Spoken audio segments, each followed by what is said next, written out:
নমস্কার বন্ধুরা, welcome to cricket Bangla. তো বন্ধুরা, চলে এলাম আবারও কলকাতা নাইট রাইডার্সের জন্য গুরুত্বপূর্ণ তথ্য নিয়ে, যেখানে ইন্ডিয়ান কমেন্টেটর আকাশ চোপড়াও মুখ খুলল। আকাশ চোপড়াও আমাদের ভারত বনাম বাংলাদেশের যে দ্বন্দ্বটা চলছে সেখানে মুখ খুলে বললেন মুস্তাফিজুর রহমানের লাইক ফর লাইক অপশন হতে পারে নেথান স্মিথ। তো এই নেথান স্মিথকে নিয়ে আলোচনা করব, নেথান স্মিথ কেমন বলার সেইটা নিয়ে আলোচনা করব। ইভেন গতকাল অনেকগুলো ম্যাচ হয়ে গিয়েছে বিজয় হাজারে ট্রফিতে, সেখানে কলকাতা নাইট রাইডার্সের প্লেয়াররা কেমন করলো সেই নিয়ে আলোচনা করব এই ভিডিওতে। সুতরাং ভিডিওটা খুবই গুরুত্বপূর্ণ হতে চলেছে তোমাদের জন্য, এবং তোমরা যদি দেখে থাকো অবশ্যই সম্পূর্ণ ভিডিওটা দেখবে। আর আমাদের চ্যানেলে যদি নতুন হয়ে থাকো অবশ্যই চ্যানেলটিকে সাবস্ক্রাইব করে দিয়ে তার পাশের বেল আইকনটিকে অন করে দেবে। তো চলো ভিডিওটা শুরু করব। ভিডিও শুরু করার আগেই এই যে মুস্তাফিজকে বাতিল করলো কলকাতা নাইট রাইডার্স ম্যানেজমেন্ট, সেটা নিয়ে আমি অনেক ভিডিও করেছি। ইভেন আমাদের এখন নজর রয়েছে 24 ঘন্টায় কোন প্লেয়ার কোথা থেকে ভালো পারফরমেন্স করছে, কোন ক্রিকেট এক্সপার্ট কোন কোন প্লেয়ারের নাম নিচ্ছে, সেগুলো তোমাদের কাছে বলবো। যার জন্য আমি আপাতত যে নিউজটা আসলো, আকাশ চোপড়া আমাদের Indian commentator, Indian cricket expert, তিনি সরাসরি জানিয়ে নিলেন নিউজিল্যান্ডের নেথান স্মিথ তিনিও একটা like for like choice option হতে পারে কলকাতা নাইট রাইডার্সের জন্য মুস্তাফিজের ব্যাকআপ হিসেবে। সেক্ষেত্রে নেথান স্মিথকে নিয়ে আলোচনা করছি। নেথান স্মিথও মোটামুটি ভালোই বলার, এবং নেথান স্মিথ বোলিংটাও পারে এবং তোমাকে ব্যাটটাও করে দিতে পারবে। সুতরাং অলরাউন্ডার প্লেয়ার নেথান স্মিথ, এবং ডেথ ওভার স্পেশালিস্ট। ইভেন ডেতে তিনি ভালো বলও করে, তার কাছে back of the hand slower on রয়েছে, অফ কাটার লেগ কাটার সমেত তিনি বল করেন, ভেরিয়েশনস রয়েছে অনেকগুলো। তো সেই ভেরিয়েশনগুলো ইউজ করলে নেথান স্মিথ এবং কলকাতা নাইট রাইডার্সের জন্যই ভালো হবে, এবং কলকাতা নাইট রাইডার্সের জন্য আদর্শ চয়েস হতে পারে নেথান স্মিথ। এক্ষেত্রে আকাশ চোপড়া আরও অনেক বোলারের নাম নিয়েছে, যেখানে জাহির রিচার্ডসন ছিল, যেখানে শেন অ্যাবট ছিল, যেখানে জেরাইল কটজিয়া ছিল, আলজারি জোসেফ ছিল, এছাড়াও টম কারান ছিল। তো এই কটাই নাম আপাতত আকাশ চোপড়া বলেছে। আপাতত আকাশ চোপড়ার প্রেডিকশন আমরা জানি ভাই, আকাশ চোপড়া দারুণ প্রেডিকশন করে, এবং তিনি বলেই রেখেছে কলকাতা নাইট রাইডার্সে এবারে হাই চান্স রয়েছে নেথান স্মিথের আসার। এবারে নেথান স্মিথকে যদি নেয় ভালো অপশন, ডেথ ওভার স্পেশালিস্ট বলার পেয়ে যাচ্ছে, like for like choice Nathan Smith হতে পারে। এবং আমি যদি বলি আন্দ্রে রাসেলকে যদি আনতে পারে, এবার হয়তো তোমরা বলবে দাদা এতবার তুমি আন্দ্রে রাসেলের কথাই কেন বলছো। দেখো, বিসিসিআই কিন্তু এটা ব্যান করতে বলেছে কলকাতা নাইট রাইডার্সকে। কলকাতা নাইট রাইডার্স কিন্তু আগে থেকে ছাড়েনি, বা কলকাতা নাইট রাইডার্সের মুস্তাফিজুর রহমান কিন্তু চোট পেয়ে আইপিএল থেকে বেরিয়ে গেছে এমনটা কিন্তু না। এটা বিসিসিআই আগে আবেদন করেছে কলকাতা ম্যানেজমেন্টের কাছে, তারপরে কলকাতা ম্যানেজমেন্ট চিঠি পাঠিয়ে বিসিসিআইকে বললো আমরা মুস্তাফিজুর রহমানকে যে 9,20,00,000 দিয়ে কিনলাম সেটা আমরা ছাড়পত্র জারি করলাম সেটার। তো সেক্ষেত্রে এখন বিসিসিআই একটা আবেদন করেছে, বিসিসিআই বলেছে কলকাতা ম্যানেজমেন্টকে তোমরা যাকে খুশি খেলাতে পারো বা যাকে খুশি দলে আনতে পারো। এই যাকে খুশির মানেটা কি? এই যাকে খুশির মানে আন্দ্রে রাসেল কি আসবে? আন্দ্রে রাসেল কি তাহলে আইপিএল থেকে রিটায়ারমেন্ট তুলে দেবে? দেখো, এটা যদি হয় তাহলে খুবই ভালো হবে। এবারে আমি যতটুকু জানি যে আইপিএল অকশনে যারা আনসোল্ড যায় সেখান থেকে প্লেয়ার নিতে হয়, কিন্তু আবারও আমি ওই কথাটাই বলবো, এখানে কিন্তু কোনো প্লেয়ার চোট খায়নি বা কলকাতা ম্যানেজমেন্ট ইচ্ছা করে ছেড়ে দিয়েছে। এটা কলকাতার সাথে শেষেমেশে দুর্নীতি হয়েছে, তাই জন্য কলকাতা নাইট রাইডার্স ছেড়ে দিয়েছে। এটা বিসিসিআই আগে বলেছে, তাই জন্য কলকাতা নাইট রাইডার্স ছেড়ে দিয়েছে। সেক্ষেত্রে আমাদের একটা কথা মানা উচিত বিসিসিআইয়ের, কলকাতা নাইট রাইডার্সের এক্স প্লেয়ার আন্দ্রে রাসেল তো তিনি ছিলেন না, আন্দ্রে রাসেলকে নিয়ে আসো, দলটা সেটেল হয়ে যাবে। যেখানে দুর্বলতাটা ছিল কলকাতা নাইট রাইডার্সের, যেই ফিনিশিং লাইন আপে যে দুর্বলতাটা ছিল সেটা হয়তো আর থাকছে না।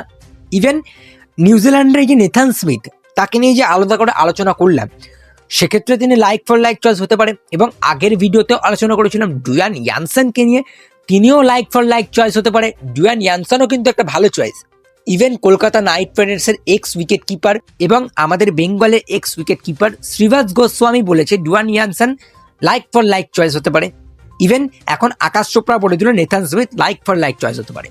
ইভেন আকাশ চোপড়া এটাও বললো, আমি আগের ভিডিওতে আমি বলেছিলাম, ক্লিয়ার করেছিলাম যে মাইকেল ব্রেসওয়েলও কিন্তু একটা আদর্শ চয়েস হতে পারে কলকাতা নাইট রাইডার্সের জন্য। সেক্ষেত্রে এখন কলকাতা নাইট রাইডার্সকে চোখ খুলে সব কটা ম্যাচের দিকে নজর রাখতে হবে, কোথায় কোন প্লেয়ার ভালো করলো, কোন প্লেয়ার কেমন করছে। আইদার ওটা ব্যাটসম্যান হোক, উইকেট কিপার হোক, বলার হোক, অলরাউন্ডার হোক, সেরকমই প্লেয়ার হোক, তোমরা এখন যাকে খুশি আনতে পারো, সেখানে তোমাদের একটা অপশনস দিয়ে দিয়েছে। তো সেক্ষেত্রে কলকাতা নাইট রাইডার্সকে একটু ধৈর্য ধরতে হবে। ওয়ার্ল্ড কাপ রয়েছে, ওয়ার্ল্ড কাপ আসছে, ওয়ার্ল্ড কাপের জন্যই আমি বলছি একটু ধৈর্য ধরে যাও, তার কারণ ওয়ার্ল্ড কাপটা অনেকটা বড় সিজন হবে। ইভেন ওয়ার্ল্ড কাপে যেসব প্লেয়ার রিদম একটু ফর্ম নিয়ে আসবে তাকেই কিন্তু চট করে ধরে নিতে পারো, এই অপশানটা রয়েছে কলকাতা নাইট রাইডার্সের কাছে। বাকি গতকাল যে বিজয় হাজারা ট্রফির ম্যাচগুলো হলো সেটা নিয়ে একটু আলোচনা করব, যেখানে মুম্বাইয়ের সাথে হিমাচল প্রদেশের ম্যাচটা নিয়ে আগে আলোচনা করব। দারুণ ম্যাচ হয়েছে। মুম্বাই প্রথম ব্যাটিং করে 33 ওভারে 299 রান করে 9 উইকেট হারিয়ে। মুম্বাইয়ের হয়ে মুশির খান ভালো ব্যাটিং করেছে, 73 রান করে 51 বলে। শ্রেয়াস আইয়ারে কিন্তু কামব্যাক হলো মুম্বাই দলে, এবং শ্রেয়াস আইয়ার এই মুহূর্তে ওয়ানডে টিমে ভারতীয় দলে চান্স পেয়েছে আমরা জানি। শ্রেয়াস আইয়ারের কিন্তু কামব্যাক হলো মুম্বাই টিমে, 82 রানের একটা দারুণ ইনিংস উপহার দিলেন মুম্বাই দলকে। এবং সূর্যকুমার যাদব আর শিবম দুবের ব্যাটে রান নেই, এখনও সূর্যকুমার যাদবের ব্যাটে রান নেই। ফরম্যাট চেঞ্জ হয়ে গেল, টি20 থেকে আমরা ওয়ানডেতে চলে আসলাম। সূর্যকুমার যাদব ইন্ডিয়ান জার্সি থেকে ডোমেস্টিক জার্সিতে চলে আসলো, তাও সূর্যকুমারের ব্যাটে রান নেই। এক্ষেত্রে একটা ভাবার বিষয়, ওয়ার্ল্ড কাপ আর 1 মাস রয়েছে হাতে। ইভেন তার সাথে শিবম দুবেরও ব্যাটে রান ছিল না, যেখানে 15 বলে মাত্র 20 রান করেই তিনি আউট হয়ে যায়। যাই হোক, মুম্বাই কিন্তু 299 রানে একটা ভালো স্কোরে পৌঁছে যায়। এবং হিমাচল যখন চেস করতে নামে, হিমাচলের হয়ে কিন্তু কোনো ব্যাটসম্যানই সেরকম খুঁটিনুটি দাঁড় করাতে পারেনি। হিমাচলের হয়ে একমাত্র ভৈভব আরোরা বেশ ভালো বল করেছে, আমাদের এই কলকাতা নাইট রাইডার্সের বলার ভৈভব আরোরা ফর্ম ফিরে এসছে। 7 ওভারে 51 রান দিয়ে তিনি 3টে উইকেট তোলে। এবং হিমাচল প্রদেশ চেস করতে নেমে কিন্তু চেসটা বিফল হয়, 7 রানে, মাত্র 7 রানে কিন্তু ম্যাচটা তারা হেরে যায়। যেখানে মুম্বাইয়ের হয়ে ব্যাটে শিবম দুবে কিছু না করতে পারলেও বলে কিন্তু রীতিমতো কাঁপিয়েছে। 6 ওভার 4 বল করে 68 রান দিয়ে 4টে উইকেট তুলে নিয়েছে। সেক্ষেত্রে এই ম্যাচটা মুম্বাই জিতে নিল 7 উইকেটে। এবং পরের একটা ম্যাচ যেটা আরও ভালো হয়, ছত্তিশগড় বনাম মহারাষ্ট্র, এই খেলাটাও দেখার মতো হয়েছিল, যেখানে একটা ছোট্ট স্কোর নিয়ে নেইল বাইটের ম্যাচ হয়েছে, যেখানে ছত্তিশগড় 166 রানে অল আউট হয়ে যায় মাত্র 29 ওভারে। এবং মহারাষ্ট্র চেস করতে নেমে, যেটা 31 ওভারে হয়েছে, খেলাটা একটু লেটে শুরু হয় ইন্সপেকশনের কারণে। এবং লেট ইন্সপেকশনের জন্য মহারাষ্ট্রর যে খেলাটা ছিল সেটা 31 ওভারেই হয়। 31 ওভারে মহারাষ্ট্র মাত্র 160 রান করতে পারে, সেখানে মহারাষ্ট্র এই নেল বাইটের ম্যাচে 6 রানে মাত্র হেরে যায়। তো এইবারে চলে আসবো রেলওয়ের সাথে দিল্লির, যেখানে দিল্লির হয়ে কিন্তু কলকাতা নাইট রাইডার্সের জন্য সুখবর আসছে। তার কারণ সার্থক রঞ্জনকে সুযোগ দেওয়া হয়েছে অ্যাজ এ ওপেনার হিসেবে। সার্থক রঞ্জন সুযোগ পেল। রেলওয়েজ প্রথম ব্যাটিং করে 179 রান করলো 10 উইকেট হারিয়ে। সেখানে দিল্লির হয়ে নবদীপ সাইনি 5 ওভার 4 বল করে 30 রান দিয়ে 3টে উইকেট তুললো। হর্ষিত রানারও বোলিংটা বেশ ভালো হয়েছে, 7 ওভারে একটা মিডন দিয়ে 42 রান দিয়ে একটা উইকেট তুলে নিয়েছে। সেক্ষেত্রে দিল্লি কিন্তু রেলওয়েজকে 179 রানে অল আউট করে দিয়েছে। দিল্লি যখন চেস করতে নামে, সেই চেসটা অনায়াসে কমপ্লিট করে নেয়। দিল্লি 6 উইকেটে ম্যাচটা জিতে, যেখানে সার্থক রঞ্জন কিন্তু ভালো ব্যাট করছিল, 33 রান করে তিনি। সার্থক রঞ্জন আউট হয়ে গিয়েছে, বাট ভালো স্টার্টটা দিয়ে এসছে দিল্লির জন্য, যেখানে প্রিয়ান সারিয়ারও একটু হাত রয়েছে। প্রিয়ান সারিয়া 80 রান করলো। এবং হর্ষিত রানাকে 5 নম্বরে ব্যাট করতে পাঠানো হলো। যদিও হর্ষিত রানা ফ্লপ গিয়েছে ব্যাটিং করতে নেমে, বাট এই এক্সপেরিমেন্টগুলো ভালো, ডোমেস্টিকে এক্সপেরিমেন্ট করা ভালো। সামনে ওয়ার্ল্ড কাপ রয়েছে, অবশ্যই এক্সপেরিমেন্ট এই মুহূর্তে দরকারও রয়েছে। এবং দিল্লির হয়ে কিন্তু ঋষভ পান্ত রীতিমতো ঝড় তুললো ব্যাটে, 9 বলে 24 রানের একটা দারুণ ইনিংস খেললো, যার জন্য কিন্তু দিল্লি অনায়াস চেষ্টা কমপ্লিট করে নিল 6 উইকেট হাতে রেখে। এবং দিল্লি থেকে এবার আমরা একটু সাউথের দিকে যাব। তামিলনাড়ুর ম্যাচ হয় ত্রিপুরার সাথে, যেখানে তামিলনাড়ু প্রথম ব্যাট করে 60 ওভারে 259 রান করে 6 উইকেট হারিয়ে। এবং ত্রিপুরার হয়ে যখন চেস করতে নামে, সেখানেও ইয়াশাসভি জয়সওয়ালের ভাই ভালো ব্যাট করে 45 রান করে। বাট ত্রিপুরা এই যে 259 রানের চেসটা যখন করতে নামে, ত্রিপুরা কিন্তু 205 রানে অল আউট হয়ে যায়। সেখানে একমাত্র বলার যার ভূমিকা ছিল সেটা হচ্ছে গুরজাপনিত সিং, 8 ওভারে 26 রান দিয়ে 6টা উইকেট। দারুণ স্পেল করেছে গুরজাপনিত সিং, 8 ওভারে 26 রান দিয়ে 6টা উইকেট নিলেন। ইভেন তামিলনাড়ুর হয়ে বরুণ চক্রবর্তীও ভালো বল করেছে, একটু মিস্ট্রি নিয়ে এসেছিল, 7 ওভার 4 বল করে 23 রান দিয়ে তিনিও 2টো উইকেট তুলেছে। তো ওভারঅল কলকাতা নাইট রাইডার্সের জন্য ভালো নিউজই আসছে, কলকাতা নাইট রাইডার্সের প্লেয়াররা ফর্মেই রয়েছে। এবং এরপরে আমরা চলে আসবো মধ্যপ্রদেশ ঝাড়খণ্ডের ম্যাচে, যেখানে মধ্যপ্রদেশ প্রথম ব্যাট করলো, 277 রান করলো প্রথম ব্যাটিং করে।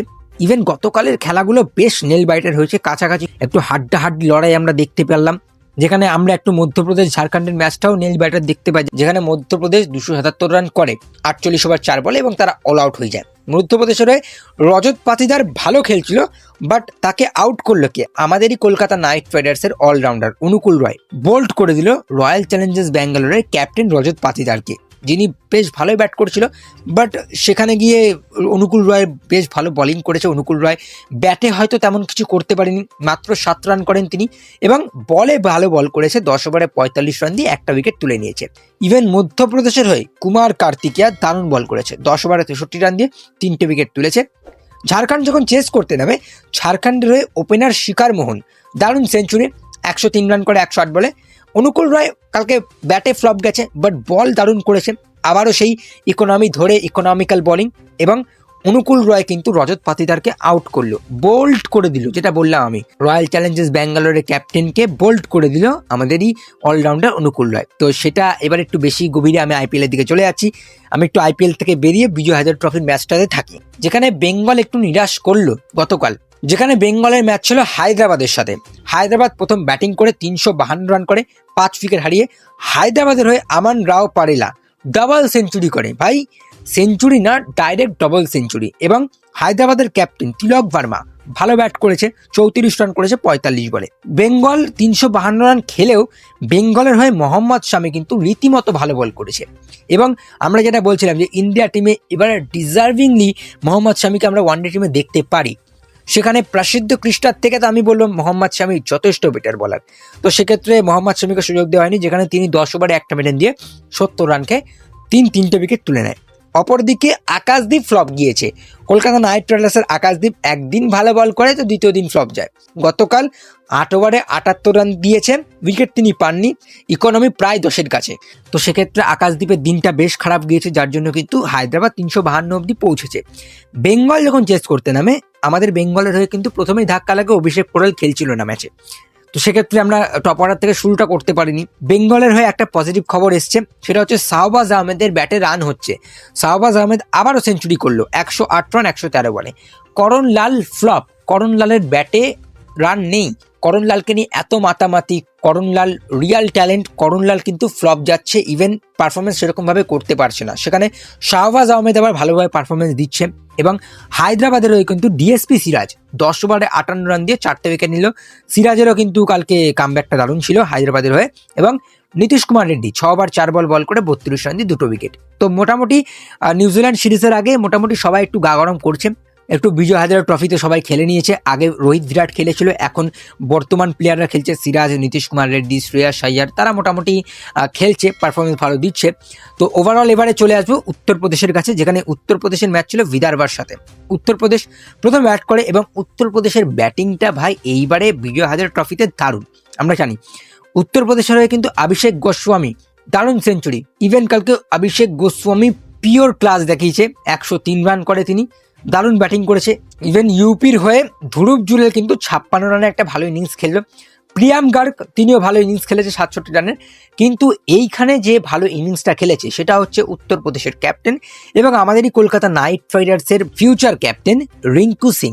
দারুণ ইনিংস, 57 রান 30 বলে। বিজয় হাজার ট্রফিতে রিঙ্কু সিং এর ফর্ম আমরা আলাদা করে হয়তো কিছু বলবো না, দারুণ ব্যাটিং করছে। ইভেন গতকাল স্ট্রাইক রেট ছিল 190-এর, এবং ব্যাটিংও কিন্তু ভয়ানক করেছে, যেখানে 30 বলে 57 রানে পৌঁছে গেছে রিঙ্কু সিং। এবং রিঙ্কু সিং এর জন্য এটা একটা ভালো খবর, তার কারণ আমাদের ভারতীয় টিমে এখন রিঙ্কু সিং এর জায়গা হয়েছে ওয়ার্ল্ড কাপ টিমে। হ্যাঁ, রিঙ্কু সিংও কিন্তু প্লেইং 11-এ স্টার্ট করতে পারে, শিবম দুবের সময়টা ভালো যাচ্ছে না, সেক্ষেত্রে রিঙ্কু সিং হয়তো ইন্ডিয়ার হয়ে 6 বোলিং অপশনটা হবে না, শিবম দুবে হবে। বাট রিঙ্কু সিং কিন্তু বেটার করছে, ফর্মে বেশি রয়েছে শিবম দুবের তুলনায়। তো সেক্ষেত্রে রিঙ্কু সিং একটা অবভিয়াস চয়েস ইন্ডিয়ার জন্য।